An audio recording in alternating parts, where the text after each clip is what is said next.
Prime number. सबसे पहले आपको ये जानना है कि प्राइम नंबर्स होते क्या हैं। प्राइम नंबर वो होते हैं जिनके सिर्फ दो फैक्टर्स होते हैं, जैसे 7 को हम सिर्फ 1 या फिर 7 ही डिवाइड कर सकता है, इसके बीच के कोई भी नंबर इसको डिवाइड नहीं कर सकते। जैसे 2, 3, 4, 5, 6, ये कोई भी नंबर 7 को डिवाइड नहीं कर सकता। 7 को सिर्फ डिवाइड कर सकता है 1 और इटसेल्फ 7। तो C++ में हम प्राइम नंबर को कैसे इंप्लीमेंट करते हैं और मशीन इस पे वर्क कैसे करता है, लेट्स टॉक अबाउट दैट।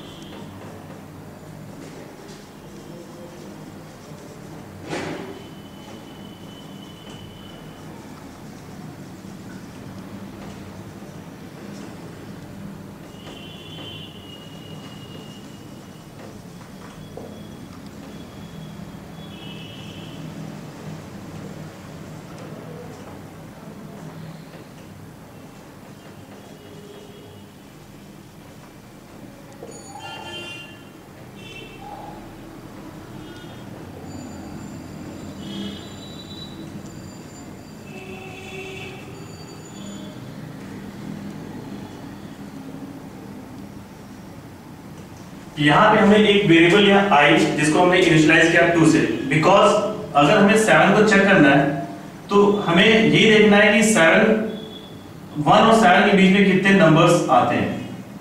वो होते हैं 2, 3, 4, 5, 6 and 7।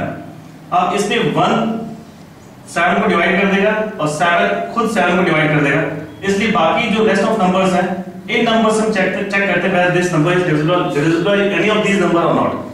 If this number is divisible by any of these number, in that case that number is not prime.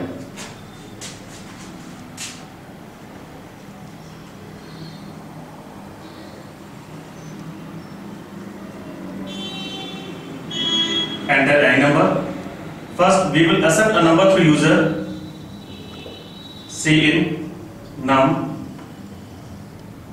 अब एक लूप चलाएंगे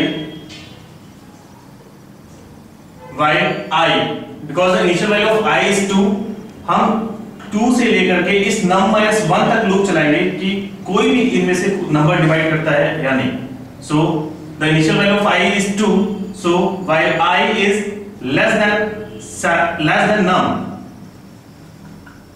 not less than or equals to, because अगर equals to लगाते हैं तो उस केस में ये नम तक 7 से भी वो डिवाइड करेगा और चेक करेगा कि क्या 7 से डिवाइड होता है या नहीं। इसलिए हम यहां पे ये स्टेटमेंट देंगे while I is less than num, not less than equals to।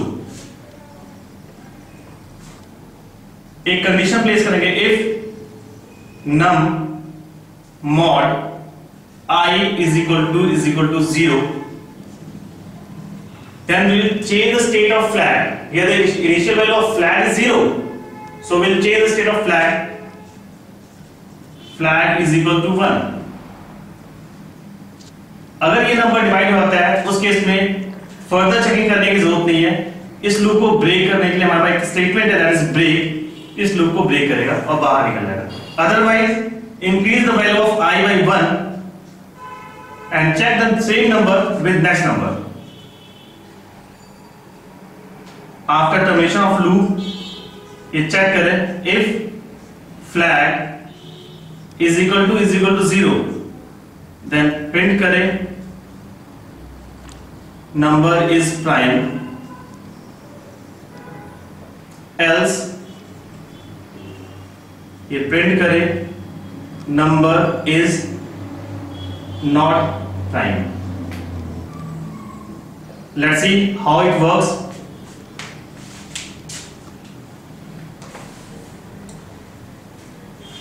इसे प्रोसेसर और मेमोरी कैसे इसे एक्सेस करते हैं इसको हम ड्राई रन से पता कर सकते हैं। It's known as dry run. सबसे पहले पॉइंटर इस स्टेटमेंट को एग्जीक्यूट करेगा। यहां पे हम 3 वेरिएबल्स डिक्लेयर कर रहे हैं। First one is num, second is flag, and here we are initializing the value of flag as 0, and I as a 2. Enter any number, एक मैसेज स्क्रीन पे फ्लैग करेगा यूजर के लिए। यहां पे यूजर कोई भी नंबर इनपुट करता है वो नम में स्टोर होगा। सपोज यूजर देता है 7, यहां पे हमने एक लूप लगाया while I is less than num, it will check whether the value of I is less than num or not। ये चेक करेगा क्या num की वैल्यू I से कम है। is 2 is less than 7, condition is true. जैसे ही condition true मिलता है ये लूप के अंदर जितने भी स्टेटमेंट्स हैं सबको एग्जीक्यूट करेगा। यहां पे इस कंडीशन में ट्रू है, यहां पे आएगा फिर चेक करेगा is num mod I is equal to 0, क्या num को अगर हम I से डिवाइड करते हैं यानी 7 को अगर हम 2 से डिवाइड करते हैं तो क्या इसका remainder it is sign of mod, क्या इसका रिमाइंडर 0 आता है? Let's see 7 2 2 3 is 6, its remainder becomes 1, so this condition becomes false। ये कंडीशन false होता है। जैसे इस कंडीशन false होता है ये पॉइंटर हमारा इस कंडीशन के अंदर के जितने भी स्टेटमेंट्स हैं किसी भी स्टेटमेंट को एग्जीक्यूट नहीं करेगा। जस्ट ये हमारा पॉइंटर जंप करेगा इस इफ के बाद के स्टेटमेंट को, it will increase the value of I by 1, so I की वैल्यू क्या हो गया 3। It's a closing of loop. यहां से पॉइंटर अगेन लूप पे जाएगा जब तक इस कंडीशन ये कंडीशन जब तक फॉल्स नहीं होती है ये लूप में मूव करता रहेगा। It will check again whether the value of I is less than num, is I is less than num, is 3 is less than 7, condition statement is yes। if num mod I is equal to 0, क्या num को हम 3 से divide करते हैं इसका remainder 0 होगा? No, again it terminates the loop. वापस आता है नंबर को इंक्रीज करने के बाद I की वैल्यू होती है 4, ये अगेन चेक करेगा is I is less than num, no, yes, is num mod I is equal to 0, no, it will again increase the loop, I becomes 5, it checks again क्या I की value num से छोटी है? yes, क्या num को अगर I से divide करते हैं इसका रिमाइंडर 0 होगा? no, फिर यहां पे आएगा I की वैल्यू को इंक्रीज करेगा फिर नेक्स्ट नंबर से चेक करेगा is I is less than num, yes, फिर ये चेक करेगा क्या num को I से डिवाइड करते हैं रिमाइंडर 0 होगा? Again no, answer is no, it again increase the value of I by 1, so I becomes 7। अब यहां पे देखता है क्या I की वैल्यू num से छोटी है, is num is less than 7 और is I is less than 7, is 7 is less than 7, no, यहां पे कंडीशन फॉल्स होती है और इस लूप को टर्मिनेट करेगा। इस केस में ध्यान देने वाली बात यह है कि हमारी जो फ्लैग की वैल्यू है इस लूप के अंदर इस कंडीशन के अंदर नहीं, कोई भी स्टेटमेंट ट्रू नहीं हुई है इसलिए इसके अंदर नहीं जाएगा। जब तक पॉइंटर इसके अंदर नहीं जाएगा हमारा जो फ्लैग का स्टेट था 0 वो 0 ही रहेगा। इसकी वैल्यू चेंज तभी होगी जब ये कंडीशन सेटिस्फाइड करता है। अब इस केस में अगर हम देखते हैं क्या फ्लैग की वैल्यू 0 है, मेमोरी के अंदर जो फ्लैग में इनिशियलाइज किया था that is still 0, so it will print number is prime, number is not prime,